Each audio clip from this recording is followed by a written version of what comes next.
Hello everyone, let us discuss the question number first of exercise 1B। Right, question कहता है आपका without actual division किए बिना find which of the following rational numbers are terminating decimals. ये जो rational numbers दिए गए हैं 1 2 3 4 एंड 5, इसको बताना है कि इसमें कौन सा टर्मिनेटिंग डेसिमल्स है। ठीक है, ये रैशनल नंबर में कौन कौन से जो रैशनल नंबर है वो टर्मिनेटिंग डेसिमल्स है। ठीक है, ये आपको बताना है, बट कैसे? विदाउट एक्चुअल डिवीजन, बिना एक्चुअल डिवीजन किए हुए। एक्चुअल डिवीजन क्या होता है? जैसे कि आपने क्या किया, 4 से 10 में डिवाइड किया, right?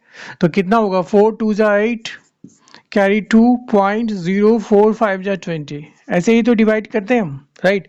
This one is actual division. ये क्या हुआ? हमारा एक्चुअल डिवीजन है। एक्चुअल डिवीजन करके तो हम बता सकते हैं कि कौन सा टर्मिनेटिंग डेसिमल है और कौन सा टर्मिनेटिंग डेसिमल नहीं है। ठीक है, तो कहने का मतलब यहाँ पे टर्मिनेटिंग डेसिमल क्या होता है पहले ये भी समझे। सबसे पहले तो डेसिमल्स की बात की जा रही है, तो डेसिमल्स टू टाइप्स का हो गया आपका। एक हो गया टर्मिनेटिंग और दूसरा हो गया नॉन टर्मिनेटिंग। राइट, टर्मिनेटिंग का मतलब क्या होता है? टर्मिनेटिंग का मतलब होता है कि आपका रिमाइंडर कुछ भी नहीं बचेगा। राइट, फॉर एग्जाम्पल लेते हैं। वंस में अगर हम 4 से डिवाइड करें, 1 में अगर 4 से डिवाइड करें तो क्या होगा? देखिए यहाँ पे 1 में 4 से डिवाइड तो होगा नहीं, इसके लिए क्या करेंगे? यहाँ पॉइंट लगाएंगे, फिर 0 होगा, 4 2 जा 8 होगा, कैरी 2 हो गया, फिर यहाँ पे एक 0 देंगे क्योंकि एक डेसिमल लगा चुके हैं इसलिए एक 0 लगा सकते हैं। 4 5 जा 20 हो गया, तो यहाँ रिमाइंडर में कुछ नहीं बचा। तो कहने का मतलब ये जो है सो टर्मिनेटिंग डेसिमल हो गया। This one is the terminating decimal. Right, या इसको क्या लिख रहे हैं हम? 1/4। 1/4 में ही तो डिवाइड किया हमने, तो ये क्या है? 1/4 जो रैशनल नंबर है 1/4, ये एक टर्मिनेटिंग डेसिमल है। ठीक है, क्यों? क्योंकि इसमें कोई भी रिमाइंडर नहीं बचा है, सारा का सारा टर्मिनेट हो गया। ठीक है, चलिए अब नॉन टर्मिनेटिंग को समझते हैं। नॉन टर्मिनेटिंग डेसिमल वो होता है जिसमें कि रिमाइंडर आपका कुछ ना कुछ बचता ही रहता है। ठीक है, फॉर एग्जांपल अगर 1 में 3 से डिवाइड करें तो कितना होता है? देखिए 1 में 3 से डिवाइड करेंगे तो ऐसे डिवाइड तो होगा नहीं क्योंकि 1 तो छोटा नंबर है। तो इस केस में आप यहाँ पॉइंट लगाते हैं और यहाँ 0 डालते हैं, तो फिर 3 3 जा 9 लग जाता है, 1 हो गया कैरी आपका। फिर इसके बाद पॉइंट है ही तो यहाँ एक 0 लगा देंगे, फिर 3 3 जा 9 हो जाएगा, फिर 1 आएगा, फिर एक 0 डाल देंगे, 3 3 जा 9 होगा। तो कहने का मतलब इस तरह से ये प्रोसेस चलता ही रहेगा। ये नेवर एंडिंग प्रोसेस हो गया। कहने का मतलब ये टर्मिनेट नहीं हो पा रहा है, इट इज़ नॉट टर्मिनेटिंग, तो इसलिए इसका नाम क्या है? नॉन टर्मिनेटिंग है। और इस तरह की वैल्यू को हम क्या लिखते हैं? 0 पॉइंट, ये 3 जो है सो बार बार रिपीट हो रहा है तो इसके ऊपर बार लगा देते हैं। ठीक है, जो भी नंबर या डिजिट बार बार रिपीट होगा उसके ऊपर हम बार लगा देते हैं। ठीक है, तो ये हो गया आपका नॉन टर्मिनेटिंग और ये हो गया टर्मिनेटिंग। ठीक है, अभी हमने एक्चुअल डिवीजन मेथड से ये चेक करके बताया कि ये वाला आपका टर्मिनेटिंग डेसिमल है और ये वाला आपका नॉन टर्मिनेटिंग डेसिमल है। लेकिन यहाँ पे क्वेश्चन में कह रहा है कि आपको एक्चुअल डिवीजन किए बिना बताना है कि ये जो रैशनल नंबर्स हैं उसमें कौन कौन से टर्मिनेटिंग डेसिमल्स हैं। राइट, तो चलिए उसको सॉल्व करते हैं। चलिए फर्स्ट नंबर से स्टार्ट करते हैं हम। 13/80 है। ठीक है, ये एक रैशनल नंबर है और हमें ये बताना है कि ये टर्मिनेटिंग डेसिमल है या नहीं है विदाउट एक्चुअल डिवीजन। ठीक है, एक्चुअल डिवीजन तो ये हुआ कि 13 में आप 80 से डिवाइड करके देख लो कितना आता है, बट हमें एक्चुअल डिवीजन किए बिना बताना है।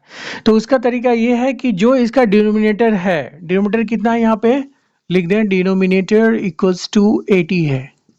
राइट, अब इस 80 का हम प्राइम फैक्टर्स निकालते हैं। ठीक है, 40 हो गया, 220 हो गया, 2 10 जा 20, 2 5 जा 10।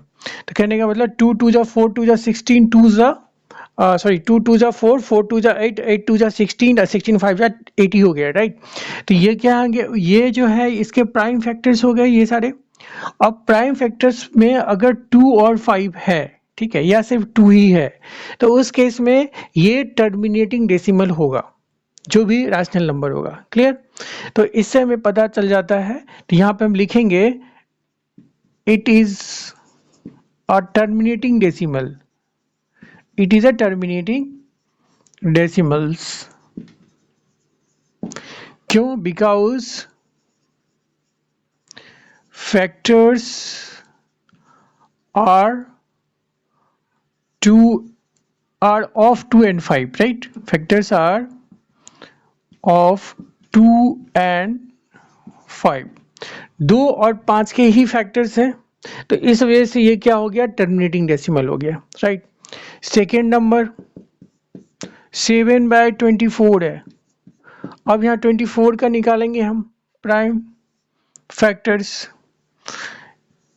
24 है तो 2 12 2 6 जा 2 3 जा 6। यहाँ पे देखिए 2 2 जा 4 2 जा 12 12 3 जा 2 2 जा 4 2 जा 8 3 जा 24 हो गया, राइट। तो यहाँ पे 2 तो है जो कि आपका प्राइम फैक्टर है 2 2 2, ठीक है। लेकिन ये 3 जो है प्राइम फैक्टर में 3 भी आ रहा है, ठीक है। तो 3 अगर आएगा तो वो नॉन टर्मिनेटिंग हो जाएगा, ठीक है। क्यों? क्योंकि 3 नहीं आना चाहिए। ओनली अगर 2 और 5 आता है, केवल 2 और 5 आता है प्राइम फैक्टर्स, तो उस केस में क्या होगा? वो टर्मिनेटिंग होगा, अदरवाइज टर्मिनेटिंग नहीं होगा। तो इसको क्या लिख सकते हैं? इट इज क्या है? Non terminating. नॉन टर्मिनेटिंग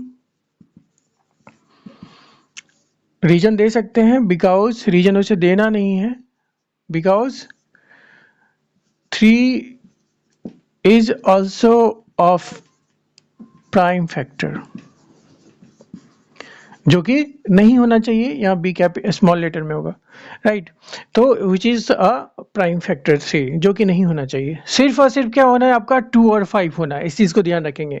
2 भी रिपीटेड टाइम्स हो सकता है, 5 भी रिपीटेड टाइम्स हो सकता है, और सिर्फ 2 भी हो सकता है, सिर्फ 5 भी हो सकता है, ठीक है। तो उस केस में अगर होगा तो टर्मिनेटिंग होगा, अदरवाइज इसके अलावा यदि कोई दूसरा फैक्टर होता है इसका, तो वो फिर नॉन टर्मिनेटिंग हो जाएगा। फिर क्या होगा? नॉन टर्मिनेटिंग, जैसे 3 हो गया, 7 हो गया, 6 हो गया, 9 हो गया, 11 हो गया, कुछ भी, राइट। थर्ड नंबर हम 5/12 लेते हैं। 12 का कितना होगा? 2 6 2 3 2 2 जा 4 3 जा 12, यहाँ 3 आ गया, तो कहने का मतलब नॉन टर्मिनेटिंग हो गया डायरेक्ट, ठीक है।